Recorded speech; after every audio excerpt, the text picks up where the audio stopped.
Good morning. This little ditty came across the television screen a couple of months ago, actually. I think it was in September. And it was only in New York, of course. New York City. The mayor there decided to pass a bill saying that it is illegal, with penalty of a fine of $250,000, to call a Hispanic person an illegal alien or an illegal. You are not allowed to do that. It's called the word police, the speech police, all of a sudden. Remember that little pesky thing that a lot of people don't like called the First freaking Amendment? And the funny thing is these people are illegal. They're here illegally. It's like saying you're not allowed to call a guy who was arrested for drug dealing with the drugs in his pocket. You can't call him a drug dealer. Or the guy on the corner who deals drugs. You can't call him a drug dealer. Of course you can. That's what he is. So now they're saying, well, it's a $250,000 fine if you call a Hispanic person who is here illegally an illegal. And also it's a $250,000 fine to threaten an illegal immigrant with calling immigration, with calling ICE. You're not allowed to do that. That's kind of like saying, the drug dealers down on the corner, they're selling the crack, and you can't call them a drug dealer, and you can't threaten to call the police on them. That's a $250,000 fine. But see, you can do that. You can call the drug dealer a drug dealer, and you can say, I'm calling the cops. You can call the cops on the drug dealer. But God forbid you're not allowed to threaten an illegal immigrant with deportation, with I'm calling immigration. I'm going to let them know you're here illegally. You're committing a crime by breathing the same air in my city as I do. You're not supposed to be here. You committed a crime coming here. And I'm going to report you. $250,000 fine in New York City. New York, New York. The city that never sleeps, right? I used to love New York.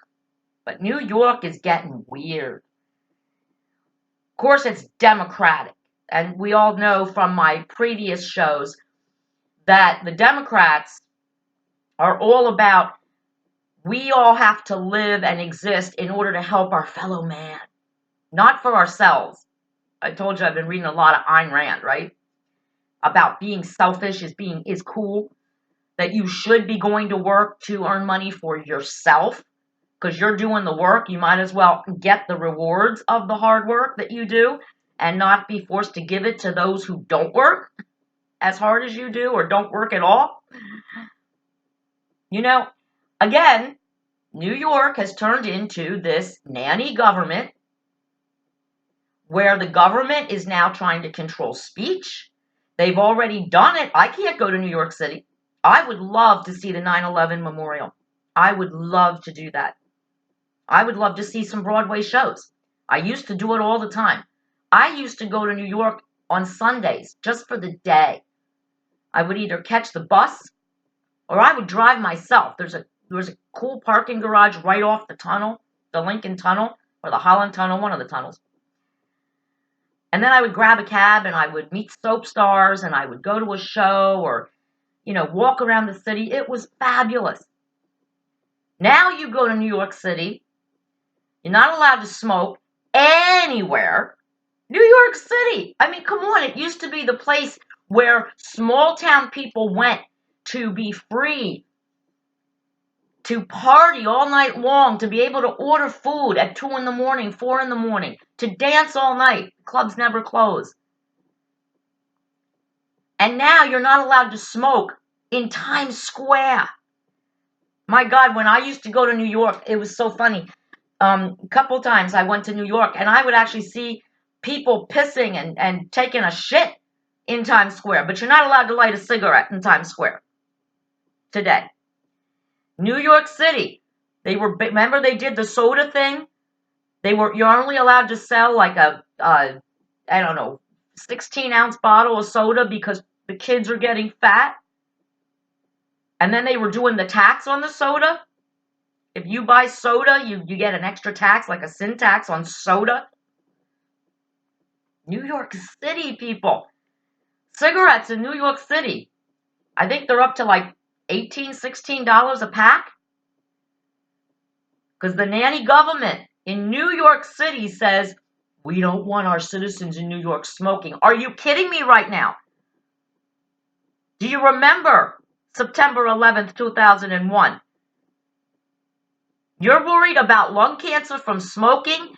All the citizens of New York City are walking around inhaling a graveyard. You are walking on people's graves. There are bodies buried, remains underneath the new tower, the Freedom Tower that they built at Ground Zero. First responders are dying every day of 9/11 lung issues. And they're worried about smoking. We don't want our citizens to smoke. It causes cancer. Breathing the air in New York City causes cancer. So don't tell me that the smoking is what's killing New Yorkers. It's not. Vaping might be, but not cigarette smoking. But now New York has turned into the word police. You're not allowed to say illegal to somebody. You're not allowed to call someone an illegal, and you're not allowed to say I'm calling immigration on you. Gee, you know what would be cool? Think of all the derogatory things you have been called in your lifetime. Wouldn't it be great if somebody cared about that? What about the children who are being bullied on social media or in their schools or in their churches? I was bullied in Sunday school. I was called fat. I was called a beached whale. I was called metal mouth. I was called a bastard. I was told I didn't have a father. I did have a father. My father's name is on my birth certificate. I'm no bastard. A bastard is someone who's born and the mother doesn't know who the father is. My mother knew who my father was. I knew who my father was. He lived 8 blocks away on King Street here in Lancaster all of my life. He wasn't part of my life, but he was my father. So shouldn't it have been illegal for them to call me a bastard, especially since it wasn't true? How about fining them $250,000? How about me being able to call the word police every time someone says in my presence the N word? You know what I'm talking about, nigger. I hate saying it, but I have to because I hear it. I hear it all summer long down at the Bay. And it offends me. It offends me, and the people who are saying it in my presence know it offends me. How about fining them $250,000? Let's get rid of that horrible word because it's used against our American citizens, people who have the right to live here and work here. They have the right to be in our neighborhoods. Their children have a right to go to school with our children, with the white kids. They should never have to hear that word. Let's fine anyone who uses the N word $250,000. Let's talk about the F word, fag, faggot, dyke. These derogatory words expressed toward the LGBTQ community. He, she, it, for transgender people and people who are non-binary, who refuse to identify as male or female. Let's find people who throw derogatory words at them if we're going to be the word police in this country now. How about a $250,000 fine every time someone calls another human being a fag or a dyke or a he, she, or an it?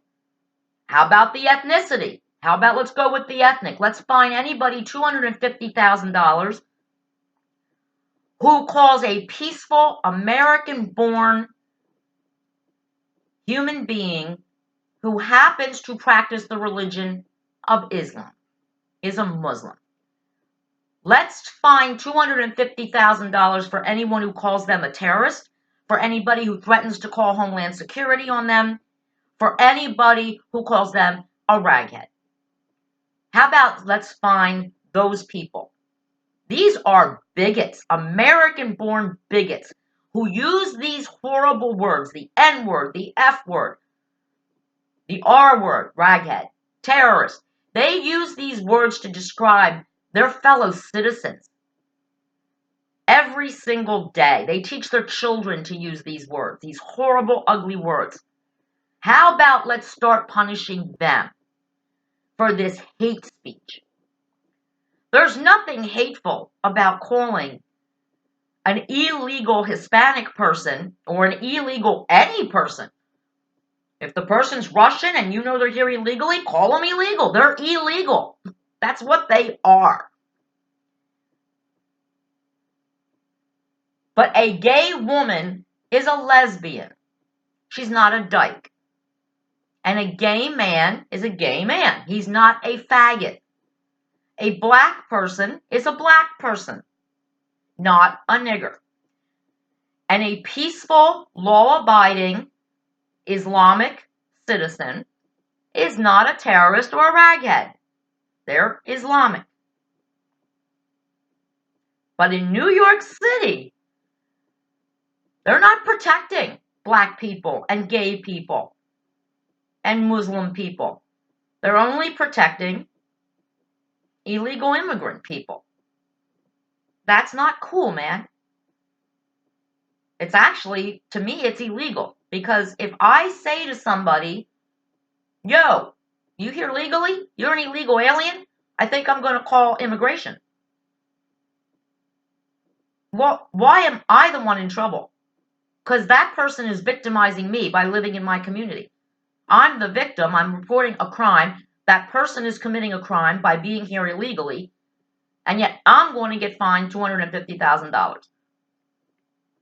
Here's the good news. Illegals don't report crimes to the police because they're afraid that the police are going to arrest them for being here illegally, committing a crime. Because that's what police are supposed to do, right? So it's rare, and I doubt very much that anybody has actually been fined the $250,000 for using the horribly derogatory term illegal to describe an illegal or to threaten someone with immigration. I don't think anybody's actually gotten fined yet. But again, all I got to say is only in New York. And what is this country coming to when we have so many bigger things to worry about? So many bigger things than now having the nanny government walking around listening to what we're saying and then punishing us for it. Doesn't that kind of sound like, remember the Constitution? Doesn't that kind of sound like they're kind of messing with the First Amendment, which gives us the right to freedom of speech? That's what all the people who spew those evil things, kike for Jew, spick for Hispanic American person, all the horrible things that people call each other, the hateful people use the N word, the F word. They do that because they surround themselves with the protection of our First Amendment, the freedom of speech. They say, I have the right to call you the N word. I have a right to call you the F word. I have the right to say horrible, derogatory things about you because we have freedom of speech in America. Sadly, it just seems we don't have freedom of speech in New York City. Let's talk about it. Political Paula, out.